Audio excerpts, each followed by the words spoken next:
Le journal sur Al24 News, mesdames, messieurs, bonjour. Voici les titres de l'édition. Un adolescent palestinien tombé en martyr ce matin à Naplouse. De nouveaux développements qui risquent de mettre le statu quo d'Al-Aqsa en péril.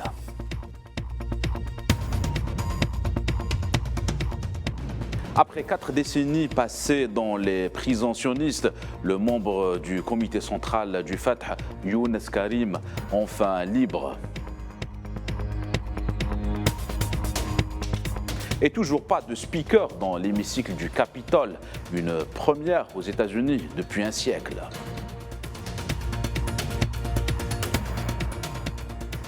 Zoom sur le stade Nelson Mandela flambant neuf, Lancette prête à accueillir les rencontres du CHAN 2022 en Algérie.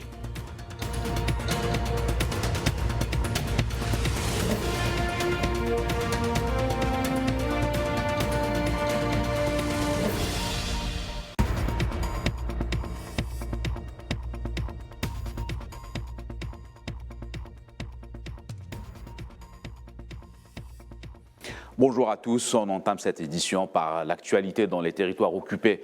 Un enfant palestinien a été tué aujourd'hui à l'aube par des forces d'occupation lors de l'agression militaire contre la ville de Naplouse en Cisjordanie occupée. Selon le ministère de la Santé, Amr Abou Zaytoun, âgé de 16 ans, a été abattu d'une balle réelle à la tête lancée par des soldats d'occupation sioniste. Un assassinat qui s'ajoute à 3 autres depuis le début de l'année 2023.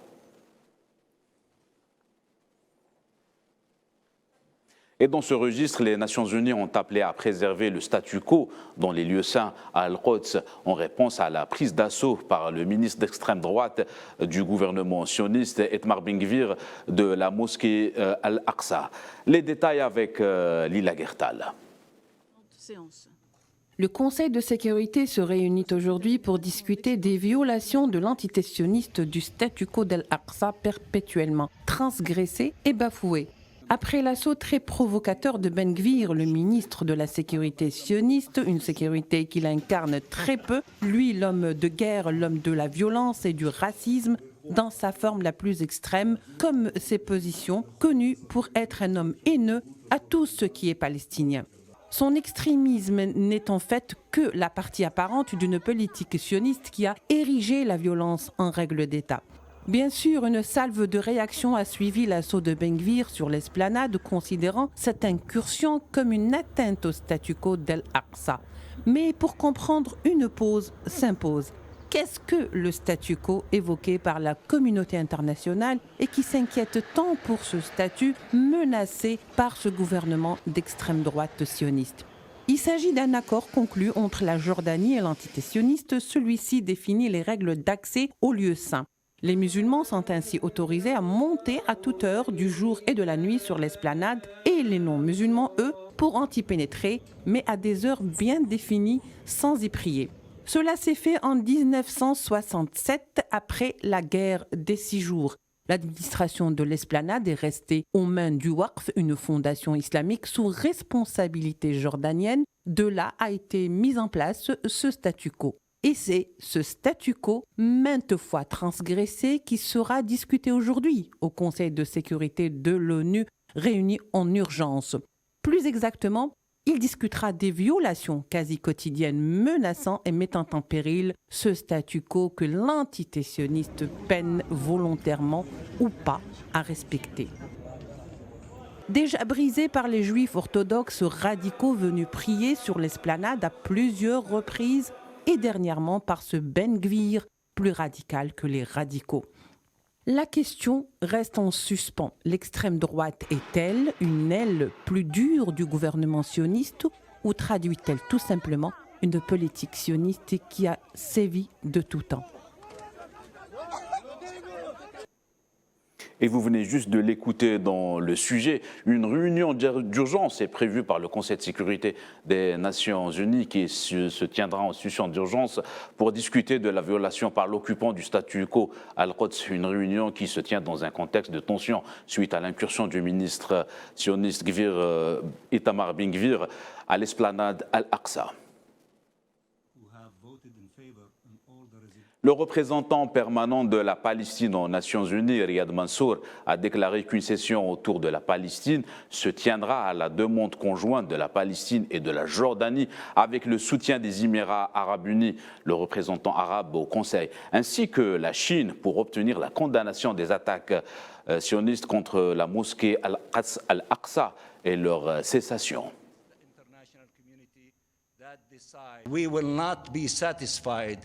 Nous ne nous contenterons pas des belles déclarations qui seront prononcées au Conseil de sécurité. Nous voulons qu'elles soient mises en œuvre de manière concrète. Nous voulons que ce comportement ne se répète pas avec la mosquée Al-Aqsa et Al-Haram Sharif. Et nous voulons une garantie d'honorer et de respecter le statu quo historique dans les actes et pas seulement dans les mots.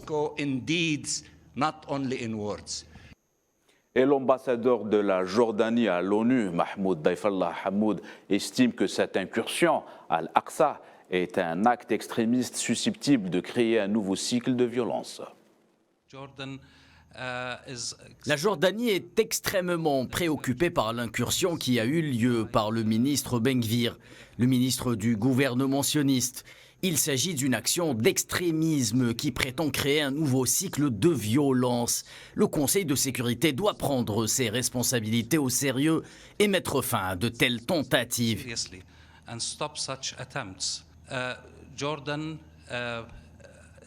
La Jordanie assume sa responsabilité. Sa Majesté le roi Abdallah est le gardien des lieux saints islamiques et chrétiens. Et l'entité sioniste est engagée à respecter le statu quo historique et juridique et à respecter les lois internationales et ses obligations en vertu du droit international.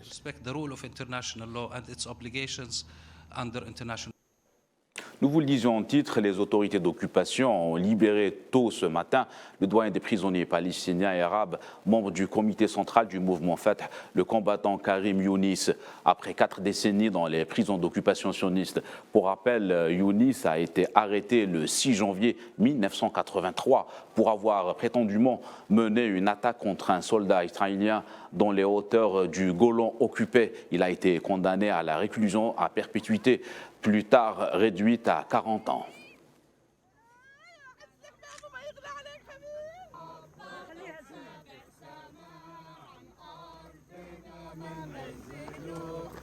Un mot d'économie, le Brésil a appelé aux côtés de ses 4 autres partenaires des BRICS à examiner la candidature de l'Algérie à ce groupe dès l'été prochain éventuellement, et ce à l'occasion de la tenue du prochain sommet au mois d'août en Afrique du Sud, pays qui vient d'en prendre la présidence. Les détails avec Souad Benbatoucha.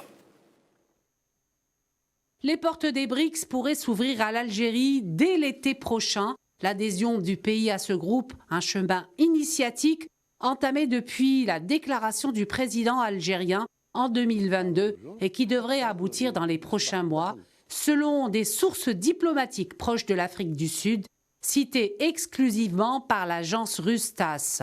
L'Afrique du Sud vient justement de prendre la présidence du groupe des 5. Le pays accueillera le prochain sommet des BRICS en août 2023.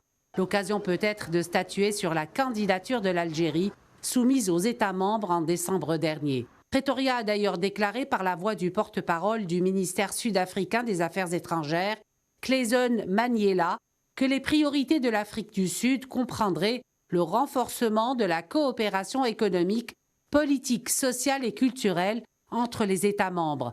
Mais au-delà de l'adhésion de l'Algérie, force est de constater que ça se bouscule au portillon des BRICS. L'Argentine et l'Iran ont à leur tour sollicité une place au sein de cette organisation multilatérale, tandis que la Turquie, l'Égypte ou encore l'Arabie saoudite ont annoncé leur intérêt à devenir membres. Le modèle d'intégration dans le cadre d'un nouvel ordre économique mondial souhaité par l'Algérie semble séduire beaucoup de pays, parmi ceux appelés communément ceux du Sud. En novembre dernier, la Russie a salué la volonté de l'Algérie d'accéder aux BRICS. Même son de cloche du côté chinois, l'ex-ministre des Affaires étrangères Wang Yi a exprimé en marge de l'Assemblée générale de l'ONU en septembre dernier le soutien de Pékin à l'intégration de l'Algérie aux BRICS. Actualité continentale, toujours en Libye, des affrontements dans la ville de Adjilet, à l'ouest du pays, ont été signalés selon des témoins cités par certains médias. Ils auraient opposé des milices. Ces groupes armés ont utilisé différents types d'armes. Les autorités locales ont d'ailleurs suspendu les cours jusqu'à nouvel ordre et ont appelé au passage les protagonistes à mettre fin à leurs affrontements. Pour sa part, le Croissant Rouge libyen a appelé les habitants d'Adjilet à rester chez eux.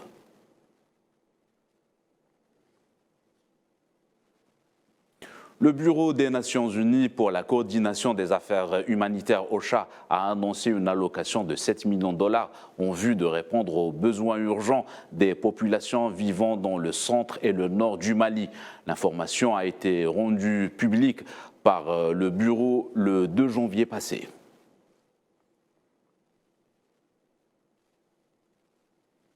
Avec la flambée du Covid en Chine et les températures anormalement élevées en Europe et aux États-Unis, le pétrole est au plus bas. Le prix du baril du Brent de la mer du Nord pour livraison au mois de mars a perdu 5,18% pour clôturer à $77 mercredi 4 janvier 2023. Quant au baril de West Texas intermédiaire américain pour livraison au mois de février, il a abandonné 5,31% à 72%. Aux États-Unis, les élus de la Chambre américaine des représentants n'ont toujours pas élu un président lors d'une séance au Congrès, plongé dans l'incertitude par de fortes tensions dans les rangs républicains, une situation inédite depuis plus d'un siècle. Les détails avec Naïla Aït-Hamouda. Les votes se suivent et se ressemblent à la Chambre américaine des représentants. Paralysés par leur division, les républicains n'arrivent pas à désigner le speaker de la Chambre. Les tensions se sont exacerbées au sein de la nouvelle majorité parlementaire. Le camp républicain se retrouve profondément divisé. Ce que vous entendez dans notre frustration collective, c'est que nous n'obtenons rien de concret qui nous permette d'atteindre les 218 voix en faveur de Kevin McCarthy et pour que nous puissions aller de l'avant. Comme vous l'avez vu, nous avons le même résultat, vote après vote. Ce n'est pas comme si la dynamique avait changé. Une vingtaine de parlementaires, la frange la plus conservatrice du Parti républicain, ont refusé leur soutien au favori McCarthy, l'empêchant d'accéder au perchoir, malgré les appels de Donald Trump à soutenir l'élu californien. Ces réfractaires ultra-conservateurs ne veulent pas rentrer dans le rang. Nous ferons des compromis, mais nous ne capitulerons pas. Il y a là une différence très importante. Il y a désormais 222 républicains au sein de notre groupe. Donc, si 20 personnes sont capables de mener la barque comme elles l'entendent, 202 feraient mieux de rentrer chez elles. Parce que ça indiquerait quel serait le Congrès. Ça signifierait que ces 20 personnes seraient la majorité. Ça reviendrait à capituler. Nous ne ferons pas ça. C'est la première fois depuis 100 ans que le président de la Chambre ne parvient pas à être élu lors de la session inaugurale. Un mot de sport dans le cadre des préparatifs du CHAN 2022. Le ministère algérien du Logement a organisé hier une journée de visite au stade Nelson Mandela à Brahri au profit des médias. Le nouveau stade peut accueillir jusqu'à 40 000 spectateurs. Il abritera samedi prochain la rencontre amicale entre l'Algérie et le Ghana, 6 jours avant le coup d'envoi de la compétition continentale.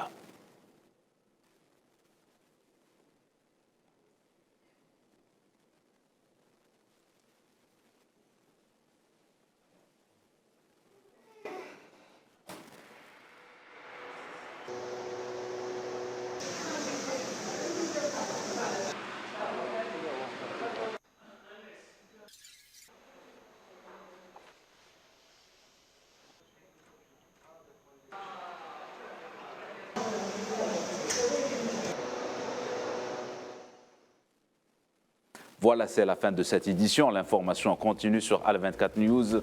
Excellent après-midi à tous.